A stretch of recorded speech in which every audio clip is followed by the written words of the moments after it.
আসসালামু আলাইকুম। আমি এজাজুর রবিয়াতের পক্ষ থেকে আপনাদেরকে স্বাগত জানাচ্ছি। আমরা আরেকটি যে ফিজিতে যে আমরা ফ্লাইট দিতে যাচ্ছি, কিশোরগঞ্জের বাড়ি। কিশোরগঞ্জ কোথায় বাড়ি তোমার? হোসেনপুর। হোসেনপুর। হোসেনগঞ্জের যে তুমি কতদিন আগে এসেছিলে আমাদের কাছে? এই তো 1 মাস। হ্যাঁ, 1 মাস 10 দিন। উনি আমাদের কাছে 1 মাস 10 দিন আগে আসছিল। আমরা হচ্ছে যে তার ফ্লাইট রেডি করে ফ্লাইট দিতে যাচ্ছি এবং সেখানে যে যে কাজটি করবে তোমার হচ্ছে যে ওখানে ওয়ার্ক ভিসাতে যাচ্ছ। ওয়ার্ক ভিসা বলতে ফিজিতে হচ্ছে ওয়ার্ক পারমিট যেটা আছে সেটা হচ্ছে তোমার ভিসা। তুমি যখন যাবা তখন এন্ট্রি পারমিট পাবা, 3 মাসের জন্য তোমার ভিসা হবে। এরপরে এটা এক্সটেনশন হয়ে 1 বছর হবে এবং তারপরে আবার 1 বছর। এই যে টোটাল 25 মাস হয়, 27 মাস হয়। 27 মাসের ভিতরে আমরা হচ্ছে যে 24 মাসের দায়িত্ব আমাদের, 2 বছর পর্যন্ত সেখানে ঠিকমতো কাজ করা এবং সেখানে যে দায়িত্বে থাকবা সেটার দায়িত্ব আমরা বহন করবো। আর আমরা বিজ্ঞাপনে আগেও বলেছি, এখনো তোমাকে আমরা বলে নিচ্ছি যে আমরা হচ্ছে 10 ঘন্টা ডিউটি করার জন্য তোমরা হচ্ছে বাংলা টাকাতে 1 লক্ষ টাকা বেতন পাবা। 8 ঘন্টা ডিউটির জন্য মেন স্যালারি হবে $230, আর হচ্ছে যে বাকিটা 2 ঘন্টা ওভার টাইম করলে বাকি টাকাটা পাবা।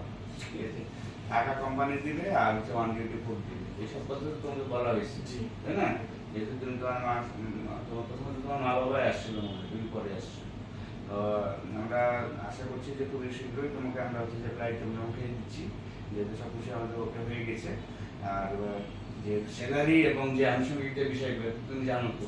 জি, আমি সবকিছু। আর আমাদের পক্ষ থেকে একটা রিকোয়েস্ট থাকে যে তুমি যদি ওখানে যাওয়ার পর যদি তুমি কোনো প্রবলেম ফেস করো, সেইটা হচ্ছে তোমার ফ্যামিলিকে জানানোর আগে আমাদেরকে জানাবা, কারণ হচ্ছে যে সলিউশন আসলে পরে আমাদের মাধ্যমেই হবে।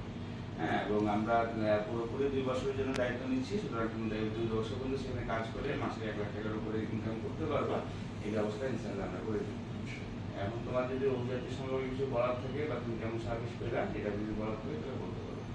যে অভিযাত্রী আমি আসছিলাম স্যারের কাছে, স্যার অতি অল্প সময়ের মধ্যে আমার কাজটা সম্পন্ন করছে। এই জন্য আমি স্যার এবং অভিযাত্রী এবং তাদের যে টিম সকলকে আন্তরিকভাবে ধন্যবাদ। এতটুকুই আর কি স্যার। হ্যাঁ, আমরা চাই আবেশন সেখানে গিয়ে পিজিতে গিয়ে ভালোভাবে কাজ করুক এবং সেই যে ভবিষ্যতে আশা করে যাচ্ছে, আশা করি যে আমাদের পক্ষ থেকে সার্বত্রিক সহযোগিতা থাকবে যেন সে সেখানে ভালোভাবে থাকতে পারে এবং কাজ করে সে হচ্ছে যে পরিবারকে দেখতে পারে, দেখভাল করতে পারে। তার বাবা মা সহ আমাদের কাছে আসছিল। এখন আমরা তার ফ্লাইটের জন্য প্রিপারেশন নিচ্ছি। ভালো থাকবেন, সুস্থ থাকবেন। আল্লাহ হাফেজ। আসসালামু আলাইকুম।